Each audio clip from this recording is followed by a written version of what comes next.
Hi అండి, అందరికీ నమస్కారం. ఏపీ ప్రభుత్వ ఉద్యోగుల పిఆర్సీ ఇంటరమ్ రిలీఫ్ పెండింగ్ బిల్లులకు సంబంధించి ఒక ఇంపార్టెంట్ అప్డేట్ అయితే రావడం జరిగింది. దీనికి సంబంధించి పూర్తి వివరాల్లోకి అయితే వెళ్ళిపోదాం. ఆంధ్రప్రదేశ్లో ప్రభుత్వ ఉద్యోగులు, ఉపాధ్యాయులు, పెన్షనర్ల సమస్యలు రోజురోజుకి పెరిగిపోతున్నాయి. ఏపీ ఎన్జీఓ అసోసియేషన్ రాష్ట్ర అధ్యక్షుడు విద్యాసాగర్ నేతృత్వంలో రాష్ట్ర కార్యవర్గ సమావేశం జరిగింది. ఈ సమావేశంలో ప్రభుత్వాన్ని తీవ్రంగా విమర్శించారు. వేతన సవరణ కమిషన్ నియమించడంతో పాటు మధ్యంతర భృతి ప్రకటించాలని, బకాయిలు చెల్లించాలని, హెల్త్ కార్డుల్లో లోపాలు తొలగించాలని డిమాండ్ చేశారు.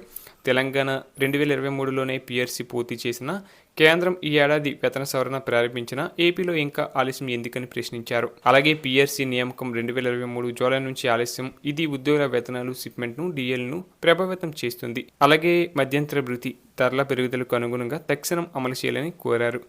దాదాపు 21,000 కోట్ల బకాయిలు విడుదలైనా ఇంకా ఎక్కువ మిగిలి ఉందని ఆరోపణలు, పోలీస్ కేసులు, ఇతర సమస్యలపై స్పష్టత లేదని మండిపడ్డారు. అలాగే పదవి విరమణ వయసు 62 ఏళ్లకు పెంచడం, మేము 57 ద్వారా ఓపీఎస్లోకి తీసుకురావడం, కాంట్రాక్ట్ ఉద్యోగుల క్రమబద్ధీకరణ, కొత్త జిల్లాల్లో 16% హెచ్ఆర్ఈ, హెల్త్ కార్డులో మెరుగుదల, వీటిపై డిమాండ్ చేశారు. చంద్రబాబు నాయుడు నేతృత్వంలోని కూటమి ప్రభుత్వం 2024లో అధికారం చేపట్టినప్పటి నుంచి ఉద్యోగుల సమస్యలపై సానుకూల సంకేతాలు ఇచ్చింది. కొన్ని బకాయిలు 11,000 కోట్లు 2024-25లో, మరికొన్ని 2025-26లో చెల్లించింది.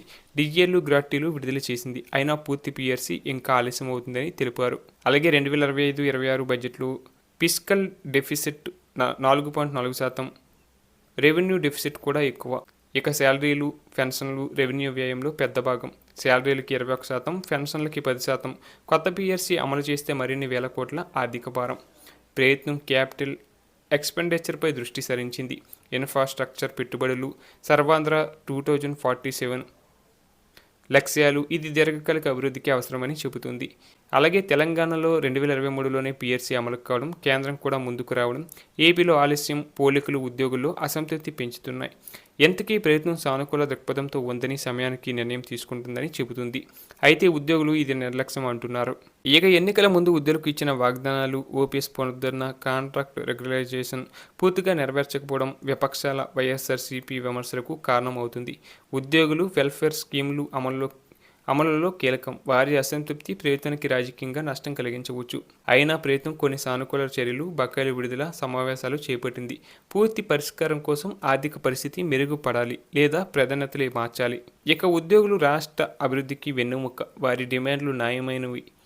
కానీ ఆర్థిక సంక్షోభంలో ప్రభుత్వం దీర్ఘకాలిక దృష్టిలో ముందుకు వెళ్తుంది. తక్షణం మధ్యంతర భృతి, బకాయిలు, పిఆర్సీ ప్రక్రియ వేగవంతం చేయడం ద్వారా ఈ అసంతృప్తిని తగ్గించవచ్చు. లేకపోతే ఉద్యోగులు ఆందోళనలు మరింత తీవ్రమై పాలనపై ప్రభావం చూపవచ్చు. ప్రభుత్వం, ఉద్యోగుల మధ్య సంవాదం కొనసాగుతుంది. ఫలితం ఏమవుతుందో కాలమే చెప్పాలి. కానీ రాష్ట్ర పురోగతికి ఉద్యోగుల సహకారం అనివార్యం. దాన్ని కాపాడుకోవాల్సిన బాధ్యత ప్రభుత్వానిది.